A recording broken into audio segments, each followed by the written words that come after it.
Hello बच्चों, आज हम पढ़ने वाले हैं क्लास 12 के बिजनेस स्टडीज का चैप्टर 6 स्टाफिंग। तो चलो शुरू करते हैं।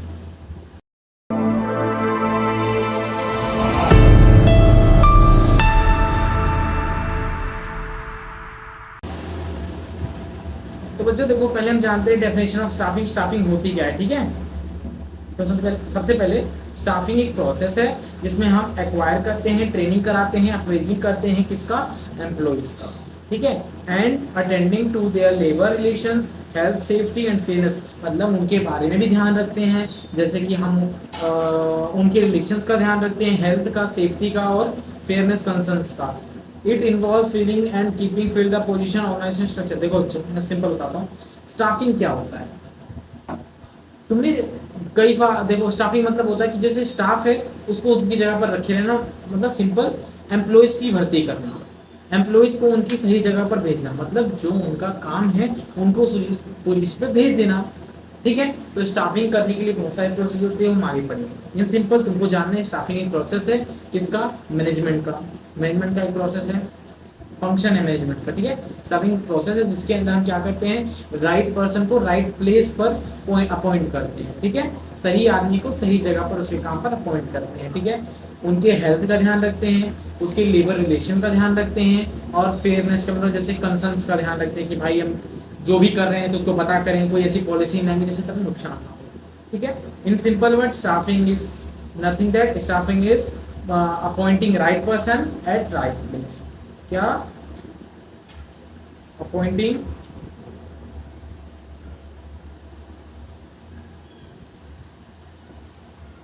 appointing right right person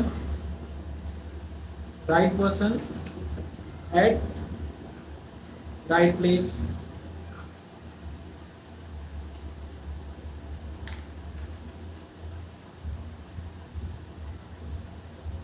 एक कुर्सी बनाते हैं, ठीक है। Right person at right place, जो सा काम है उसको हम वहां भेज देते हैं, ठीक है। इन समझ में आ गया। तो हम आगे पढ़ते हैं। स्टाफिंग समझ गए ना बच्चों, स्टाफिंग मतलब क्या था कि हम सिंपल स्टाफ अपॉइंट करेंगे। काम जो हमने अभी पिछले में क्या करा था, ऑर्गेनाइज करा था, पूरे कंपनी को हमने अच्छे से ऑर्गेनाइज किया था। अब उसके अंदर हम स्टाफ भी तो भरेंगे, बिना लोगों के काम कैसे होगा, मतलब लोगों को नौकरी देना, ठीक है। तो स्टाफिंग की इंपॉर्टेंस समझते हैं, ठीक है। इंपॉर्टेंस ऑफ स्टाफिंग क्या है, तो सबसे पहले बच्चों, it's key to other function, it's a key to other function. Staffing in sales, देखो मतलब क्या होता है कि इसी की वजह से ना जो आगे के फंक्शंस होंगे वो अच्छे से काम करते हैं। क्या बिना एम्प्लॉइज के ऑर्गेनाइजेशन चल सकती है, नहीं चल सकती।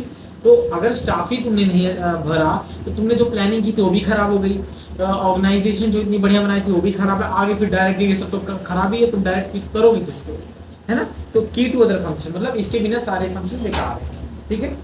Continuous survival and growth. Staffing क्या करता है, स्टाफिंग, अब तुमने सही आदमी सही जगह पर लाके रखा है, उससे क्या होने वाला है कि जो हमारा ऑर्गेनाइजेशन है वो जितने भी चेंजेस आने वाले हैं फ्यूचर में उनको जल्दी से अडॉप्ट कर लेगा और कोई नुकसान नहीं होगा। इससे क्या होगा, हमारी जो ऑर्गेनाइजेशन कंटिन्यूअसली सर्वाइव करेगी कंपटीशन वाले मार्केट में। अगर तुमने सही बंदा, जैसे कि तुमने एक अपॉइंट किया, जैसे मैंने अपॉइंट किए हैं 2-3 लोग, तो वो उनकी वजह से मेरे को बहुत फायदा होता है ना। अब मैंने क्या किया, ऐसे लोग रख लिए जो कोई काम ही नहीं करते, आते हैं जो मैंने उनको बोला सुनते नहीं है, उससे क्या हुआ, मेरा नुकसान हो गया। तो स्टाफिंग मैंने प्रोसेस की ना, जिस वजह से मेरे को सही पर्सन सही जगह पर मैंने रखा कि भाई तो ये काम अच्छे से कर सकता है। जैसे कि पीपीटी बनाने वाले भी हैं, वो पीपीटी बहुत बढ़िया बनाते हैं, तो उनका काम है पीपीटी बनाने को, जैसे right person at right place. और जैसे कि बहुत सारे अकाउंटिंग वाले हैं, सब मतलब अपना अपना काम बहुत बढ़िया करते हैं, ठीक है। Next is motivation and morale.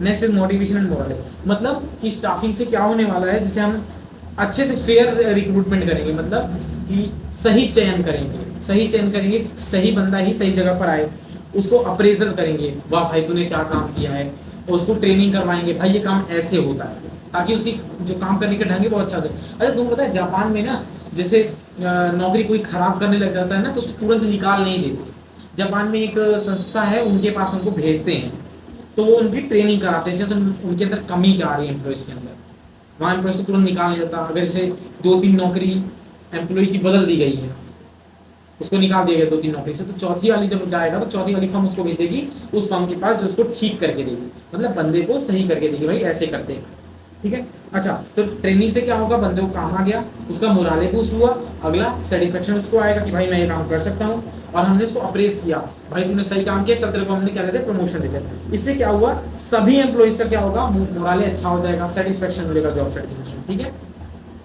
Next is higher performance. Higher performance मतलब परफॉर्मेंस हायर कैसे होगी, परफॉर्मेंस जैसे कि हमारी ऑर्गेनाइजेशन है 5 लाख का काम कर लेती है एक महीने में, एग्जाम्पल के लिए 5 लाख काम कर लेती है, मैंने अगर सही स्टाफ सही जगह पर रख दिया है तभी 5 लाख कमा ले रहा हूँ मैं, है ना।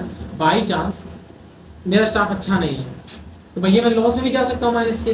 तो हायर परफॉर्मेंस इंक्रीज कैसे होगी, सही पर्सन को सही जगह पर रखे। अगर हमने स्किल्ड एम्प्लॉइज, ये बात याद रखना, हमने स्किल्ड एम्प्लॉइज यानी जो काम कर सकता है वो वाला काम, उसी को उस काम में रखा है तो काम अच्छा लगेगा। जैसे कि हमारे अकाउंटेंट वाले भी हैं, अब वो अकाउंटेंसी मतलब अकाउंट मतलब जो भी हमारा लेखा जोखा अच्छे से कर लेते हैं, तभी तो हमने उनको रखा है, इससे हमारा नुकसान भी कम होता है, वो कमियां भी निकाल देते हैं, क्या कमी है यहाँ ठीक करोगे, है ना, ऐसे करते। Next is optimum utilisation of resources.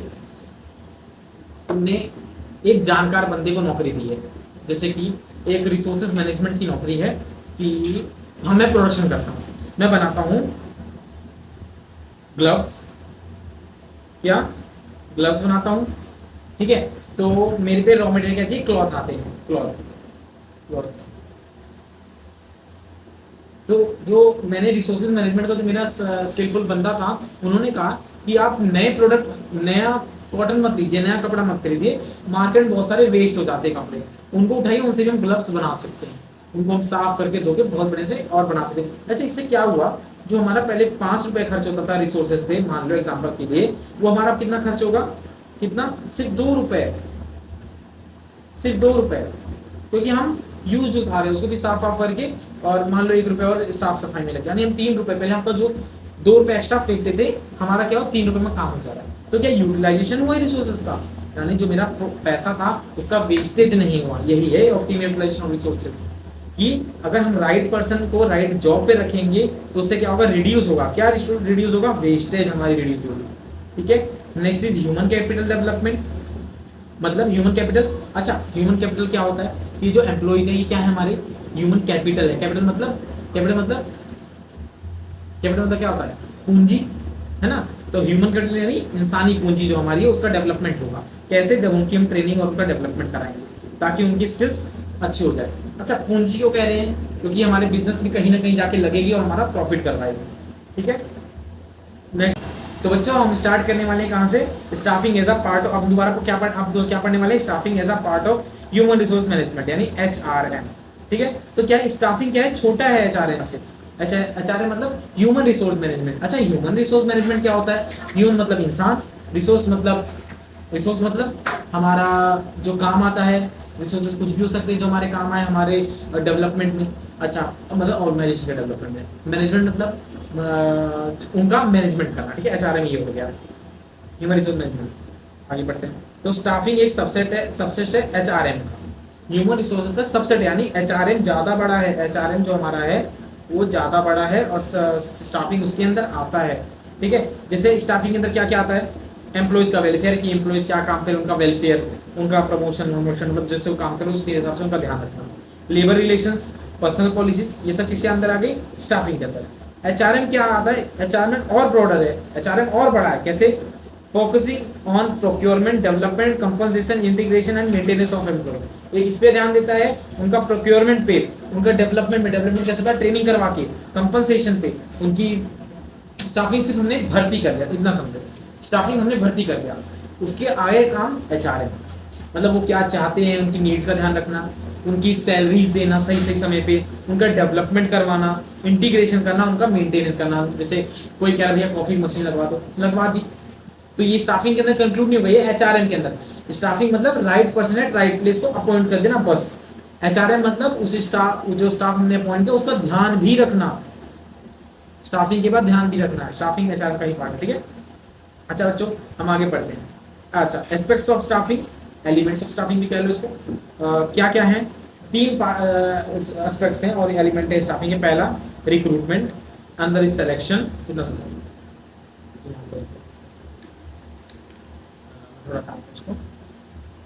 हाँ, एस्पेक्ट्स ऑफ स्टाफिंग क्या है, एलिमेंट्स ऑफ स्टाफिंग, पहला रिक्रूटमेंट, सिलेक्शन और ट्रेनिंग एंड डेवलपमेंट। पहला हम रिक्रूट करते हैं लोगों को, अट्रैक्ट करेंगे हमारी जॉब की तरफ, मार्केट में फॉर्म निकाल दिए, भाई हमारी कंपनी के फॉर्म निकले, भर दो सब लोग। ये नेगेटिव नहीं होता, मतलब इसमें हम किसी को मना नहीं करते, सब लोग फॉर्म भर दो, एक बस लिमिट रख देंगे कि 10वीं पास वाला भर दे, 12वीं पास वाला भर दे, ठीक है। किसी को हम इसमें रिजेक्ट नहीं करते, जिसने जो एलिजिबल है उसने भर दिया, उसको हम रिजेक्ट यहाँ नहीं करते। रिजेक्ट हम सिलेक्शन में करते हैं, यानी उसमें से कुछ को सेलेक्ट कर लेना और सेलेक्ट किए को ट्रेनिंग और डेवलपमेंट दे देना, ठीक है। इतना सुना है। रिक्रूटमेंट मतलब आइडेंटिफाई करना कि हमारी पोस्ट कितनी खाली है और लोगों को अट्रैक्ट करना, जितने ज्यादा हो सके उतने ज्यादा लोग अट्रैक्ट करना पोस्ट के लिए, ठीक है। जैसे कि सरकारी निकलते हैं पोजीशन, सरकारी पोजीशन निकलती हैं, तो उसमें क्या होता है कि 10,000 पोस्ट निकलती हैं, तो फॉर्म्स भरवाते हैं ताकि और ज्यादा लोग आ सकें, बहुत ज्यादा। सिर्फ 10,000 ही फॉर्म तो निकलवा सकते हैं वो, 10,000 फॉर्म है, सिर्फ 10,000 लोग ही भरेंगे, जो पहले पहुंचे उसको मिलेंगे। लेकिन ऐसा नहीं होता, जितने ज्यादा भरना है भर दो। वो किसके अंदर आ गया, रिक्रूटमेंट के अंदर, वहां किसी को मना नहीं किया जाएगा। नेक्स्ट सिलेक्शन, सिलेक्शन में फिर जब तुम एग्जाम देते हो उसका सिलेक्शन और कौन भाई अच्छा है कौन बुरा है, लास्ट में जो भाई सिलेक्ट हो गया उसको ट्रेनिंग और डेवलपमेंट, ठीक है। ये हैं इसके एस्पेक्ट्स, ठीक है। ट्रेनिंग में स्टाफिंग की प्रोसेस हम पढ़ लेते हैं। स्टाफिंग की प्रोसेस, सबसे पहला स्टाफिंग का प्रोसेस क्या है कि भैया estimating manpower requirement process, मतलब ये काम कैसे करता है। सबसे पहले हम भैया निकालते हैं कि हमको जरूरत कितने लोगों की है। क्या निकालेंगे, हमको जरूरत कितने लोगों की है। जैसे कि हम जैसे हमारे अंदर लैक ऑफ एफिशिएंसी हो रही है, काम अच्छे से नहीं हो रहा, तो हम जाएंगे भैया क्या हम यहाँ और लोग अपॉइंट कर सकते हैं, हाँ हमको नीड है, तो हम पहले पता लगाना किस पोजीशन पे किस चीज की नीड है, किस स्टाफ की और कितनी नीड है, ठीक है। हमने ये निकलवा लिया भाई कितनी नीड है। नेक्स्ट हम क्या करेंगे, रिक्रूटमेंट बता दिया तुमको, बता दिया ज्यादा से ज्यादा लोगों को अट्रैक्ट करना बस, यानी फॉर्म निकाल देना बस। Attracting qualified candidate to apply for the, यहाँ क्वालिफाइड का यूज किया है, मतलब एक चीज है जैसे कि इस पोजीशन के लिए जैसे कि 12वीं तक की तो नॉलेज चाहिए, अकाउंटेंट वाला है तो उसको भाई सीए तो कम से कम, मतलब मान लो चार्टर्ड अकाउंटेंट है तो सीए पास होना चाहिए, तभी मैं उसको रखूंगा। रिक्रूटमेंट मतलब सारे सीए लोग अपनी भर्ती दे दीजिए, वैसे काम हम लोग जाते हैं सीए के पास, सीए नहीं आते, ठीक है। तो अट्रैक्टिंग क्वालिफाइड कैंडिडेट, जैसे फॉर एग्जांपल अकाउंटेंट और बीकॉम पास, हमने रख दिया भाई अकाउंटेंट जितने बीकॉम पास से आओ, चार्टर्ड अकाउंटेंट पास होते हैं, लेकिन अकाउंटेंट जो उनसे नीचे हैं वो बीकॉम क्वालिफाइड होने चाहिए कम से कम, तो उनको अट्रैक्ट कर लिए। सब बीकॉम जो भी क्वालिफाइड है भर दो फॉर्म, मना वहाँ किसी को नहीं, ठीक है। इसलिए हम क्वालिफाइड यूज हुआ, attracting qualified candidate to apply for job, जितने ज्यादा हो सके उतने अट्रैक्ट करो। पहला हमने क्या पढ़ा, एस्टिमेटिंग, दूसरा क्या पढ़ेंगे, रिक्रूटमेंट। अच्छा इसको ऐसे याद कर लो, ERSP TPPC, ERSP और TPPC, ऐसे ही चलेगा। ERSP TPPC, engineer, SP Shimla police, P से तमिलनाडु पुलिस, PC मतलब पेट्रोल कार, ठीक है। इंजीनियर शिमला पुलिस, नहीं ऐसे याद करो, इंजीनियर साउथ पुलिस, साउथ में तमिल पुलिस, और लास्ट में इसमें आएंगे वो लोग पुलिस कार में, ठीक है। इंजीनियर SP TPPC, ओके, ठीक है। इंजीनियर ER हो गया। नेक्स्ट इज, अच्छा ये रिक्रूटमेंट कर ली, अब क्या करें, सिलेक्शन करेंगे, उनमें से सब लोगों ने भर दिया, अब उनका क्या करेंगे, स्क्रीन करेंगे, मतलब जैसे टेस्ट ले लिया हमने सिंपल, मतलब या तो इंटरव्यू ले लिया तो टेस्ट ले लिया, जितने भी रिक्रूटमेंट भरे थे फॉर्म आए बैठे, मैंने उनका टेस्ट लिया, भाई ऐसे ऐसे है, फॉर्म भर दिया, टेस्ट दे दिया। अब उनमें से मैं निकालूंगा सबसे बेस्ट कौन सा है, टेस्ट के थ्रू या इंटरव्यू के थ्रू, ठीक है। बेस्ट कैंडिडेट जो होगा उसको सिलेक्ट कर लूंगा, भाई तू सिलेक्शन हो चुका है तेरा, अब देखते हैं तू काम कर सकते। अब हम क्या करेंगे, उसका प्लेसमेंट और ओरिएंटेशन करेंगे। प्लेसमेंट मतलब कि वो जहां पर काम करने वाला है वहां अपॉइंट कर दिया, ओरिएंटेशन मतलब आसपास की चीजें जो है उससे मिलवाएंगे उसको। प्लेसमेंट है, जैसे तेरा काम है अकाउंटेंट का, अकाउंटेंसी का, तो अकाउंटेंट भाई हमारा अकाउंटेंसी करेगा, बैठा दे, ये तेरी पोजीशन है, प्लेसमेंट तेरी यहाँ होनी है। ओरिएंटेशन मतलब कि तेरे आसपास का ये काम है, ये चीज यहाँ रखी है, वो चीज वहाँ रखी है, इससे फैमिलियर करा दिया, ये मिसेस शर्मा है, मिसेस वर्मा है, तेरे काम आएंगे, ठीक है।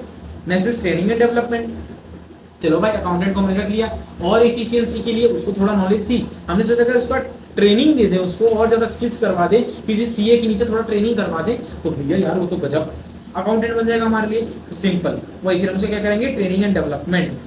तमिल पुलिस आ रही है, TP तमिल पुलिस, आप क्या करेंगे, परफॉर्मेंस अप्रेजल, मतलब इवेल्युएट करेंगे एम्प्लॉय को performance to identity strength and areas, मतलब कि उनकी परफॉर्मेंस देख के चेक करेंगे कि ये अब परफॉर्म कैसा कर रहा है, ट्रेनिंग के बाद परफॉर्म कैसा कर रहा है, कौन कौन सी ऐसी जगह है जहाँ इसको और अच्छा करने की जरूरत है, कौन कौन सी जगह जहाँ ये बहुत अच्छा कर रहा है, ठीक है, उन चीजों को हम पकड़ेंगे परफॉर्मेंस अप्रेजल में। Next is promotion and career planning. अब भाई वो काम अच्छा कर रहा है, उसको क्या करेंगे, प्रमोशन दे देंगे, पुलिस कार में बैठ के प्रमोशन दे दिया। लास्ट इज कंपनसेशन, उसका पैसा दे दो जो उसको चाहिए, रिम्यूनरेशन जो उसका है, वेजेस सैलरी जो है, ठीक है। कैसे याद किया हमने इसको, रिपीट करें एक बार, रिपीट करें कैसे याद किया, इंजीनियर है ना, साउथ पुलिस है ना, तमिल पुलिस है ना, इसमें आएंगे बैठ के, ये लोग आएंगे पुलिस कार में बैठ के, ठीक है। अच्छा, ई से estimating manpower requirement, R से रिक्रूटमेंट, एस से सिलेक्शन, टी से प्लेसमेंट एंड ओरिएंटेशन, टी से ट्रेनिंग एंड डेवलपमेंट, पी से परफॉर्मेंस अप्रेजल, पी से promotion and career planning, performance appraisal था ये, सॉरी परफॉर्मेंस अप्रेजल था ये प्रमोशन और career planning, last is compensation, उसकी फी देंगे। इससे तुम याद कर लेना, engineers, south police, Tamil police आएंगे बैठ के पुलिस कार में, ठीक है। नेक्स्ट हम पढ़ने वाले हैं व्हाट इज रिक्रूटमेंट, अच्छे से बैठ पढ़ेंगे इसको, ठीक है। रिक्रूटमेंट क्या है, रिक्रूटमेंट पढ़ा दिया मैंने, डेफिनेशन याद कर लेना, ये वाली छोटी सी है, प्यारी सी है, याद कर लेना, पेपर में लिख के आ जाना, कोई दिक्कत नहीं, कोई नंबर नहीं कट रहे। एक बार डेफिनेशन भी समझा देता हूँ। एक ऐसी प्रोसेस जिसमें हम सर्च करते हैं और ऑब्टेन करते हैं applications from the prospective candidates, मतलब हम एप्लीकेशंस लेते हैं बहुत सारे कैंडिडेट से, सिंपल उस जो उस पोजीशन के लिए अप्लाई कर सकते हैं, ठीक है। रुको मैं थोड़ा सा तो डालूं, ठीक है। अब हम पढ़ने वाले हैं सोर्स ऑफ रिक्रूटमेंट, पहले हम पढ़ेंगे इंटरनल, ठीक है। तो first is source of recruitment internal, ठीक है। इंटरनल सोर्स कौन से हैं, पहला कि भाई इंटरनल मतलब सुनो सुनो, रिक्रूटमेंट क्या है समझ में आ गया, ये दो तरीके की होती है, कौन कौन सी, इंटरनल और एक्सटर्नल। इंटरनल मतलब कि अंदर से ही हमें रिक्रूट कर लिया है ना, कि मतलब यानी प्रमोशन कर दिया, सिंपल। अकाउंटेंट की जॉब खाली हुई, जो असिस्टेंट अकाउंटेंट था वो भाई सीए बन गया, उसने जॉब छोड़ दी। जो हमारा असिस्टेंट अकाउंटेंट था, अब अकाउंटेंट जॉब खाली है तो असिस्टेंट अकाउंटेंट को जिस जॉब पे रख दे रिक्रूट कर ले, या फिर उस आदमी के लिए रिक्रूटमेंट लेंगे, मतलब अभी एप्लीकेशन लेंगे, अभी सेलेक्ट नहीं कर देंगे डायरेक्ट इनको, पर हम मतलब चेक करेंगे भाई एक लायक है कि नहीं, उनको बाहर चेक करेंगे लायक है कि नहीं। इंटरनल मतलब ये, और एक्सटर्नल मतलब बाहर से। पहला इसमें इंटरनल सोर्स कौन कौन से तरीके, पहला ट्रांसफर, भाई मैंने ट्रांसफर कर दिया, ठीक है। ट्रांसफर मतलब जैसे एक है प्रोडक्शन डिपार्टमेंट पीडी, एक है प्रोडक्शन, एक है मैनेजमेंट डिपार्टमेंट, दोनों में एक चीज थी, इसमें था एक, इसमें भी एक मैनेजर था, इसमें भी एक मैनेजर था, दोनों सेम लेवल पे थे, ठीक है। इस वाले ने जॉब छोड़ दी, ठीक है, जॉब छोड़ दी, अब मेरी पोजीशन क्या है, वेकेंट हो गई, मतलब खाली होगी, सॉरी खाली होगी, वैकेंट खाली हो गई, ठीक है। तो मैं क्या करूंगा, ट्रांसफर कर दूंगा, ये मैनेजिंग डिपार्टमेंट में जो था मैनेजर, मैं उसको उठा के यहाँ डाल दूंगा, ठीक है। इसमें जो था इसको उठा के इसमें डाल दूंगा, ये हो गया ट्रांसफर, इसे कहते हैं ट्रांसफर। नेक्स्ट इज प्रमोशन, मतलब जो इसके नीचे एक असिस्टेंट था, असिस्टेंट मैनेजर, मैं इसको उठा के ऊपर डाल दूंगा, यानी असिस्टेंट अकाउंटेंट को मैंने अकाउंटेंट की job they the, in simple words, ठीक है। दो तरीके के रिक्रूटमेंट होते हैं, समझ में आ गया। हाँ, पहला ट्रांसफर मतलब दूसरे डिपार्टमेंट को इस डिपार्टमेंट लाके ट्रांसफर कर देना, सेम लेवल पे जो थे, सेम रैंक होगी इसमें नीचे वाली रैंक को ऊपर वाली रैंक दे देना, ठीक है। इसके एडवांटेजेस, पहला economical, motivate employ, similar process, no need to induction, मतलब इकोनॉमिकल मतलब सस्ता होता है, चीप होता है, भैया हमने नीचे से उठाया ऊपर डाल दिया, इसमें क्या ही महंगाई आ गई, क्या ही खर्चा कर दिया। नेक्स्ट, एम्प्लॉय को मोटिवेट करता है, कैसे, भाई एक बंदे ने देखा इसने ऐसा काम किया, तो असिस्टेंट अकाउंटेंट के जो बगल में एक बंदा रहता था, उस क्लर्क था, उसने देखा भाई इसका प्रमोशन हो रहा है, मेरा भी तो हो सकता है, अगर मैं अच्छे से काम करूँ तो क्लर्क से वो पियोन बन जाएगा, ऐसे पियोन बना था, क्लर्क पियोन था, वो क्लर्क बन जाएगा, ठीक है। तो मोटिवेशन भाई इंक्रीज होता है, सिंपलर प्रोसेस होती है, आसान होती है, इसमें ज़्यादा हमको पहले फॉर्म नहीं लेना, सिलेक्शन नहीं करना, ट्रेनिंग नहीं करवाना, सब पहले से रखा, तो यानी आसान हो जाता है, simpler process. No need to induction, simple और बच्चों देखो बहुत आसान है। एडवांटेज सिर्फ ये तीन कर लो, नहीं करते तो चालो, कोई दिक्कत नहीं है। और इसी को उधर डिसएडवांटेज में लिख देना और इसके डिसएडवांटेज उधर के एडवांटेज लिख देना। चलो डिसएडवांटेज, फ्रेश टैलेंट नहीं आता कंपनी में। मैंने असिस्टेंट को अकाउंटेंट बना दिया, फ्रेश टैलेंट आया डिपार्टमेंट में? नहीं आया। क्यों? फ्रेश क्यों चाहिए? क्योंकि उसको नई चीजें पता होंगी, उसको नया सॉफ्टवेयर पता होगा अकाउंटेंट का, अकाउंटेंसी करने का। तो फ्रेश टैलेंट नहीं आता पहला, क्योंकि हमने अंदर से उठा लिया, बाहर नहीं देता। मे लीड टू कॉम्प्लिशेंसी, कॉम्प्लिशेंसी इंक्रीज होती है। क्यों भाई? हमको पहले रिक्रूट करना है, उसका पेपर लेना है, टेस्ट लेना है, इंटरव्यू लेना है, ट्रेनिंग करवानी है ना। Reduce scope of innovation, innovation एकदम चला जाता है। क्यों? इनोवेशन कब होगा? जब नया बाहर से आएगा, इनोवेशन देगा, नया आइडियाज देगा। अंदर वाला को नहीं, अंदर वाले को पता है कि अंदर का पॉलिटिक्स क्या है। एक्सटर्नल सोर्सेज यानी बाहर से कैसे होता है। पहले डायरेक्ट रिक्रूटमेंट, हमने फोन करके पूछ लिया भाई आपको जॉब चाहिए, अप्लाई कर दो, है ना। हमने कोई फैक्ट्री लगा दी, कोई फर्म बोल दिया भाई हमारे लिए, जैसे तुमने सुना होगा कॉलेजेस के लिए भी अगले साल तुम जब 12 से बाहर निकलोगे तो कॉलेजेस के लिए तुम्हारे पास बहुत सारे फोन आएंगे डायरेक्ट रिक्रूटमेंट के लिए। एग्जाम्पल दे रहा हूँ, वो अलग है, ये अलग है, पर रिक्रूटमेंट के लिए फोन करते हैं वो लोग कि भैया हमारे ले लो, हमारे ले लो, ठीक है।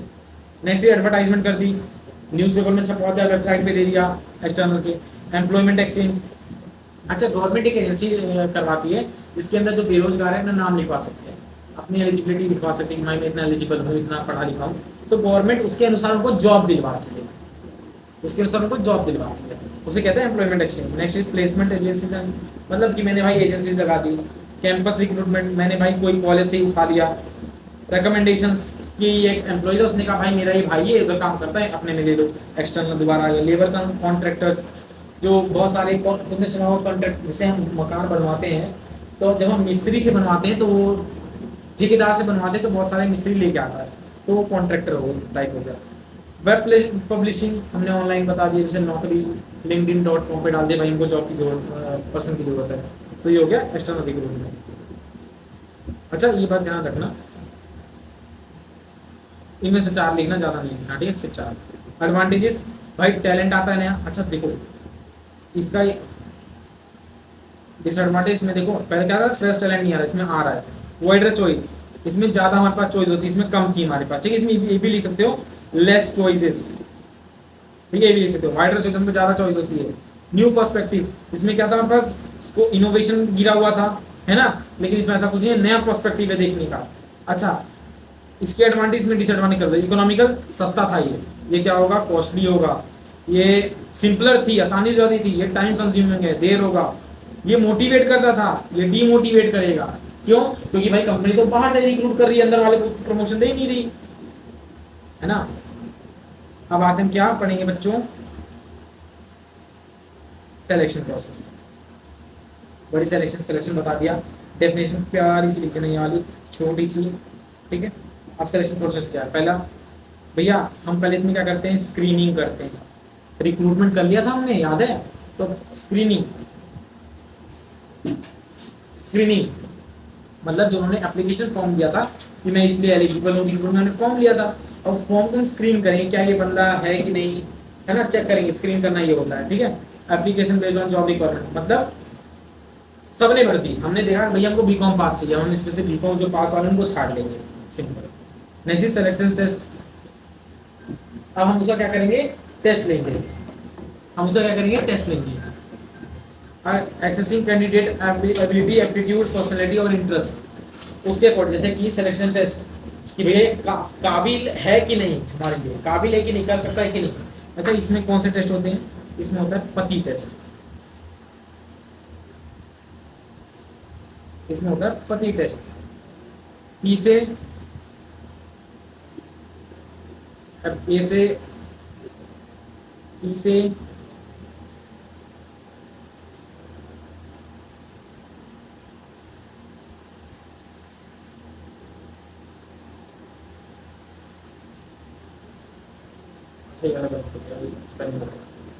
आओ चलो देखते हैं।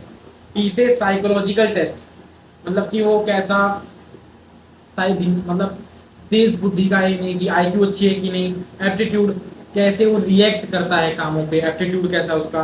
ट्रेड टेस्ट, वो बिजनेस में ट्रेड करने लायक है भी कि नहीं है। ये क्या लिख दिया मैंने, इनोवेटिव दिमाग है कि नहीं है, इंटरेस्ट क्या है उसका, ठीक है, ये हो गया पति टेस्ट। हम अगला क्या है, एम्प्लॉयमेंट इंटरव्यू। अब क्या करेंगे भैया, हमने उसका टेस्ट भी ले लिया, कुछ अब पास हो गए, पास हो गए, हम क्या लेंगे उनका, इंटरव्यू ले लेंगे। उसने टेस्ट निकाल लिया, सिलेक्शन करवा ली, अब भाई तू आ जा टेस्ट देने। पहले उसने रिक्रूटमेंट कराया, फिर हमने उसकी फॉर्म देखे, हमने स्क्रीनिंग की, फिर क्या किया, उसका टेस्ट लिया, अब हम उसका क्या करेंगे, इंटरव्यू देंगे। इंटरव्यू में पास हो गया, रेफरेंस एंड बैकग्राउंड चेक करेंगे। अच्छा, रेफरेंस एंड बैकग्राउंड चेक क्या होता है, बॉस जब तुम अपना वो दोगे तो वहाँ लिखना पड़ता है रेफरेंस एंड बैकग्राउंड, मतलब कि मुझ पे यकीन ना हो तो इनसे पूछ लो, या फिर इन्होंने मुझे भेजा है, रेफरेंस है इनका, और इन कंपनी में काम कर चुका हूँ, किसी का भी रेफरेंस दे सकते हो कि ये इनके साथ काम किया था, इनसे पूछ लो, या फिर मेरा बैकग्राउंड क्या है, ये सब ऊपर चेक करेंगे, ठीक है, कि उसने जो इन्फॉर्मेशन दी वो सही है कि नहीं, ठीक है, कैंडिडेट की इन्फॉर्मेशन क्रेडेंशियल। अब डिसीजन लेंगे कि भाई इसको करे कि दूसरे करे, सिलेक्शन डिसीजन लेंगे, डिसीजन लेंगे। डिसीजन ले लिया, उसका होगा मेडिकल एग्जाम, कि मेडिकल उसका कैसा है, भाई उसको दिक्कत तो नहीं है बैठे रहने से, है ना, ठीक है, मेडिकल। उसके बाद उसको जॉब दे देंगे, पास है भाई तू, ले पकड़ अपना जॉब। जॉब ऑफर मतलब सिर्फ पहले ऑफर करेंगे, भाई ये तेरी जॉब कितना मांगोगे, यानी कितना पैसा लोगे, कॉन्ट्रैक्ट ऑफ एम्प्लॉयमेंट, ये मेन चीज है, कितना रोकड़ मांगता है, ठीक है, कितना पैसा चाहिए भैया तुमको, जो इसने जॉब हमने बोला पट्ट से हमने कॉन्ट्रैक्ट बना दिया, इसको हम रेमुनरेशन ऑफ एम्प्लॉय भी कहते हैं। क्या कहते हैं, रेमुनरेशन ऑफ एम्प्लॉय, उसे कॉन्ट्रैक्ट ऑफ एम्प्लॉयमेंट हमने बना दिया, कि ले भाई तेरे को इतना ही दे। चलो हम पढ़ेंगे ट्रेनिंग एंड डेवलपमेंट। स्टाफिंग के लास्ट पोजीशन आ चुके हैं, क्या, ट्रेनिंग एंड डेवलपमेंट, बोले तो मस्त। अच्छा बच्चों सुनो, जिनको लगता है कि पिछला एक कमेंट आ रखा था कि सर आप कौन सा कराते हो, कौन सा बोर्ड यूज मतलब पढ़ा रहे हो, देखो बच्चे हम एनसीईआरटी से पढ़ा रहे हैं, हम सारे चैप्टर्स कराने वाले हैं, देखा जाए तो सीबीएसई बोर्ड भी करा रहा हूँ तुमको और स्टेट बोर्ड भी करा रहा हूँ। हो सकता है तुम, मैं इसलिए नहीं कर पाए हो क्या पर, क्योंकि तुमने ऑर्गेनाइजिंग वीडियो देखी थी, हमने बहुत पहले से पढ़ाना शुरू कर दिया था, स्टाफिंग में पहुंच चुके हैं, जहां तक हम बहुत जल्दी चैप्टर खत्म कर दें, मतलब बिजनेस का जहां तक खत्म करके लाइव क्लासेस में तुम्हारे लाइव डाउट्स पढ़ाऊंगा, बढ़िया से कराऊंगा, जो पेपर में क्वेश्चन आते वही कराऊंगा। मैं कोई भी पेपर लीकिंग चीज नहीं करने वाला कि भैया पेपर लीक ना, 6 बजे मैं तुमको 5 बजे उठने के लिए नहीं कहूंगा पेपर लीक। मैं तुम्हारी तैयारी दिसंबर से पेपर लीक करना शुरू कर दूंगा, 1 घंटे की लाइव क्लासेस डेली, और हर में पेपर लीक होगा, ठीक है, जितना पढ़ा दो मतलब अच्छे ढंग से पढ़ लोगे तो बढ़िया नंबर आ जाएंगे, इतनी बात है, ठीक है। ट्रेनिंग एंड डेवलपमेंट, हम क्या पढ़ने वाले हैं, ट्रेनिंग एंड डेवलपमेंट। चलो, ट्रेनिंग क्या होता है, ट्रेनिंग मतलब इन सिंपल एम्प्लॉइज की जो काम कर रहे हैं उनको इम्प्रूव करना, ठीक है, जो काम कर रहे हैं उनको इम्प्रूव करना। एक बंदा है जैसे कि कोई पानी की बोतल बना रहा है, ठीक है, हमको सिर्फ क्या इम्प्रूव करना है कि पानी की बोतल और ज्यादा बनाए, बस यही है ट्रेनिंग, ठीक है।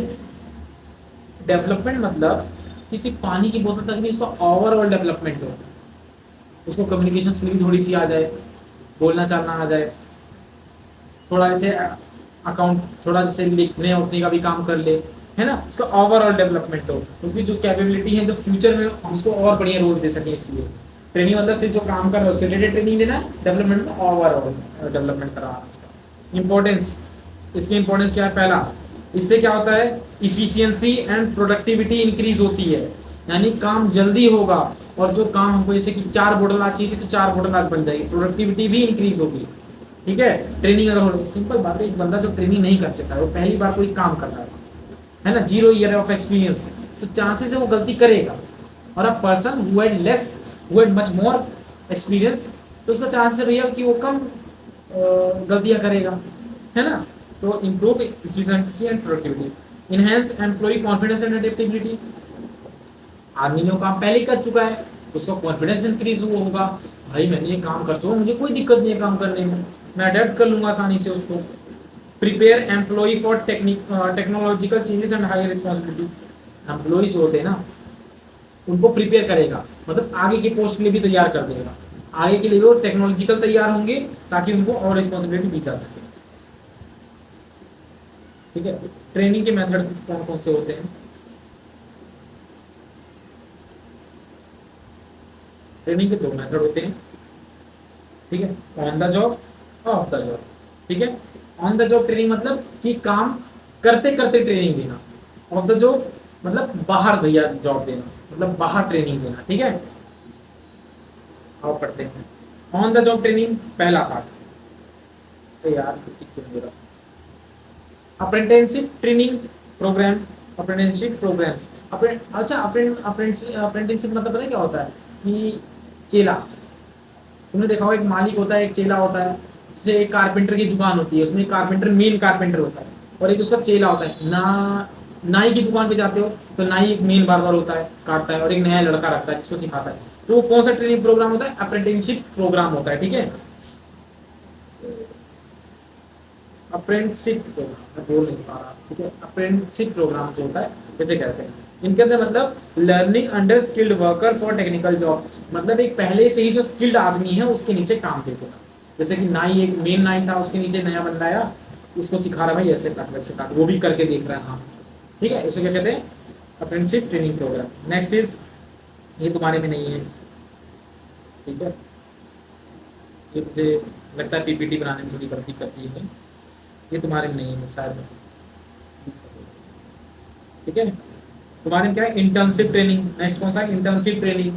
मतलब कि इंटर्नशिप ट्रेनिंग मतलब तुमको प्रैक्टिकल ट्रेनिंग देना, प्रोफेशनल कोर्स जिसके अंदर तुम्हारे ऊपर कोई स्किलफुल बंदा नहीं रहने वाला, कोई तुम्हारे, बस तुमको वो काम जो तुम करने वाले हो आगे, वो तुमको पहले ही करवा के दिखाया, तुम खुद ही करते हो कि मैं कर सकता हूँ कि नहीं, ठीक है।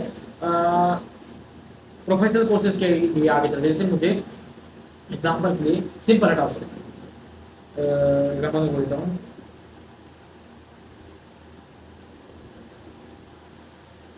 बीसीए के बहुत सारे बच्चे होते हैं जो बीसीए करते हैं, कंप्यूटर एप्लीकेशन का एक बैचलर कोर्स है, ठीक है। तो क्या होता है उसमें, बीसीए भी करेंगे साथ में इंटर्नशिप भी करेंगे, मतलब कि जो नया मार्केट में आया वो बाहर नौकरी करके सीखेंगे, नौकरी खुद ही करेंगे, तो कोई स्किलफुल बंदा नहीं होता जो उनको सिखाएगा, वो खुद ही करके सीखेंगे इंटर्नशिप, ठीक है। थोड़ा मोड़ा वो बता देते हैं कि भाई नया इंटर्नशिप कर रहा है, थोड़ा बताते हैं, लेकिन मोस्टली यही होता है। Next is job rotation, moving employees between task to, मतलब तुमने देखा होगा कि एक बंदा होता है, उससे बहुत सारे काम करवा लिए जाते हैं, काम कराते कराते, ताकि उसकी डाइवर्स एक्सपीरियंस जाए उसको। Moving employees between task to provide diverse, मतलब उसको सारे काम करवाए जाएंगे, बहुत सारे काम। एक होते नहीं स्कूल में एक सर होते हैं जिनको बैंक में भी लगा दिया जाता है करने के लिए, और स्कूल में भी पढ़ाते हैं, तो वही चीज से चीज ऑपरेशन करते हैं। Next is of the training, of the training हम क्या करेंगे? Vestibule training, training in a simulated work environment, मतलब कि काम असली में ना करके उसको बस प्रैक्टिकल पहले करना, एक सिमुलेटेड एनवायरनमेंट। जैसे कि एमबीबीएस डॉक्टर्स होते हैं, सर्जन्स होते हैं, सर्जन्स बनने से पहले ऑफ द जॉब क्लासरूम में सीखते हैं कि भाई ऐसा बनता है, डायग्राम बनाते पहले, फिर रियल ह्यूमन पे, मतलब मुर्गा होता है उसको करवाते हैं उसके ऊपर, मतलब वेस्टिबल ट्रेनिंग होती है, सिमुलेटेड एनवायरनमेंट में करवाते हैं, ठीक है। केस स्टडीज करवा दी, अच्छा ये तुम सब ना इसके अंदर लिख देना, वेस्टिबल ट्रेनिंग के अंदर ये सब तुम पढ़ाऊंगा नहीं, सिंपल क्लासरूम के अंदर लेक्चर्स और ये सब पढ़ाना, लेकिन ये सब तुम्हारे में तो नहीं है, ये भी नहीं, सिर्फ तुम्हारे में ये था वेस्टिबल ट्रेनिंग प्रोग्राम, तो तुम यही लिख के आना। वेस्टिबल मतलब क्या होता है कि तुमको जैसे एक सिमुलेटेड पहले क्लासरूम, मतलब तुमको रियल जॉब ना देकर उसके बारे में थोड़ा पढ़ाना, उसके बाद धीरे धीरे सिखाते रहना। जैसे अभी हम बिजनेस पढ़ रहे हो तुम लोग, तो धीरे धीरे सीखे हुए क्या है, वेस्टिबल ट्रेनिंग है तुम्हारी, आगे चल के मैनेजमेंट करनी, जो आगे करेंगे वीडियो उनको। तो बच्चों यहीं तक था, तो मेरे साथ जुड़ने के लिए तुम्हारा बहुत बहुत थैंक यू।